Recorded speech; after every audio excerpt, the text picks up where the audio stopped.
How's it going, everyone? Maximilian here, and welcome back to another Black Ops 2 with Maximilian video. So we're going to be talking about the DLC maps today. If you guys did not catch the previous episode, I was breaking down the Peacekeeper, how I think it's effective from certain ranges, and how it's a much different SMG than it's ever been added in Call of Duty before. But today we're talking about maps. All of the new maps that were added as DLC to Black Ops 2.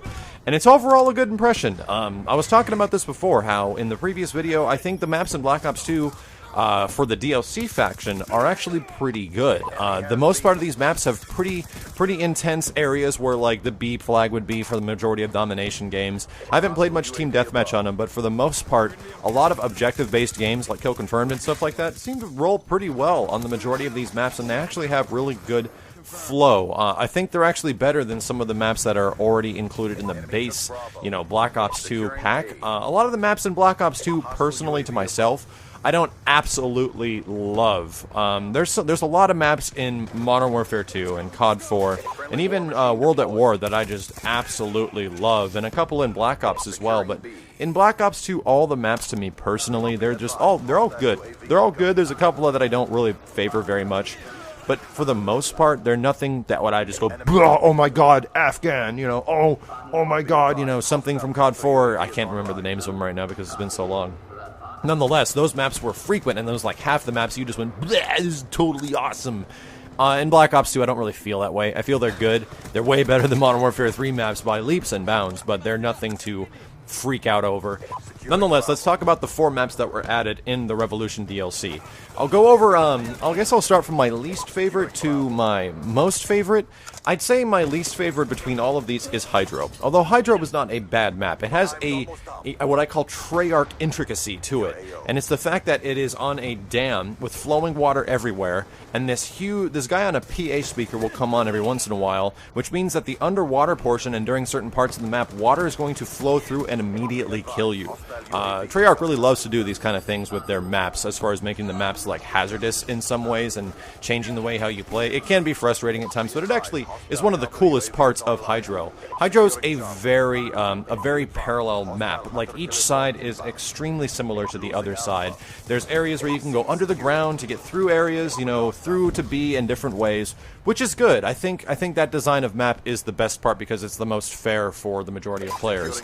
So I do like Hydro. I don't think it's a bad map. However, I think it is the least good of all 4 maps. My next map that I prefer the more than Hydro is actually Downhill. So Downhill is a snow map. Awkwardly, the thing I enjoy the most about Downhill is the sound of footsteps.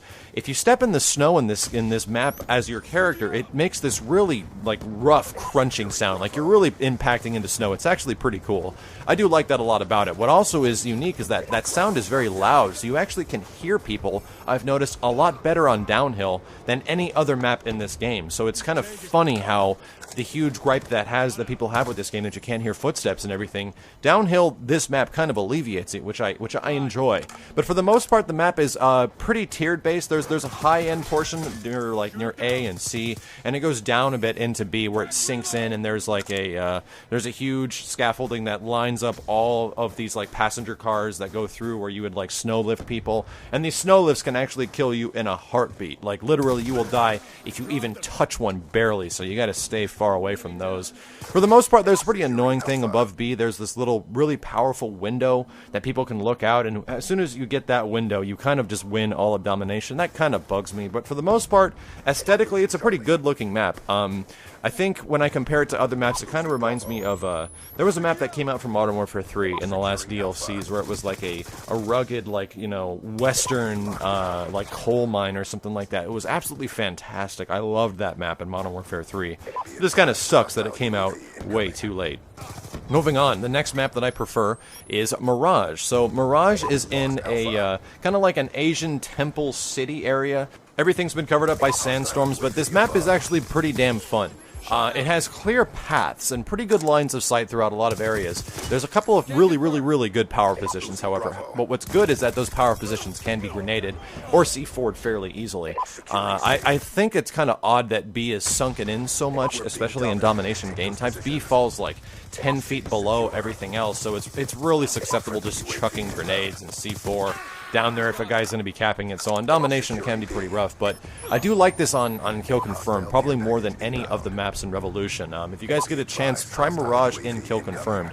It's pretty good. It's a fairly large map as well, so I have seen it appear in Ground War game types, and I actually do like this one. I have not had really disliked a time where I've played on Mirage, except for the fact that throughout all of these maps, I'll just break it for you guys down right now, the spawning is super weird. Like, they literally pop right behind you if you kill a few guys, which is kind of the nature of Black Ops 2 spawning. You have to get used to it, and it's even more difficult now that you have these new maps. So my favorite map amongst all of these is the final one and the only one remaining, and it is Grind. Grind is modeled after a skate park outside of Venice, California, which is actually where I lived very close to for a very long time in Santa Monica. And it's got, you know, the birds flying all over the place, the wonderful sound of the ocean in the background. It's a very bright, very vibrant map, and it looks cool. This map is a complete chaos, though. It seems to be not that large of a map. It's kind of confined by, you know, a middle bunker area and a left and a right side that you can move around freely to try to flank and get your position. There's not a lot of underground passages, or very few in this one. It's kind of linear as far as the vertical depth of the map, but I think that's good. Grind is kind of like the most crazy map in this game. B is an absolute just slaughter of people. There's like 4 ways that you can get into B really quick, so it's really hard to get as far as Domination, but for the most part, I've had the most fun playing on Grind than any map so far in the Revolution map pack. And if you do see it on the playlist, give it a vote, because you guys will probably like it. If you can, as long as you control B. Like the majority of these maps, if you're playing Domination, run straight to B, cap that stuff, and then have fun throughout the rest of the game. That is my personal advice that I've had so far playing all these new map packs. So let me know what you guys think of the maps. Leave me a comment below if you did enjoy the video. I'll be back very soon with that series following up, which is going to be called Make 'em Quit, and there have been several times, even during these Revolution map packs, where that has happened, and I'm going to start up this new series. My name is Maximilian, and I'll see you guys next time.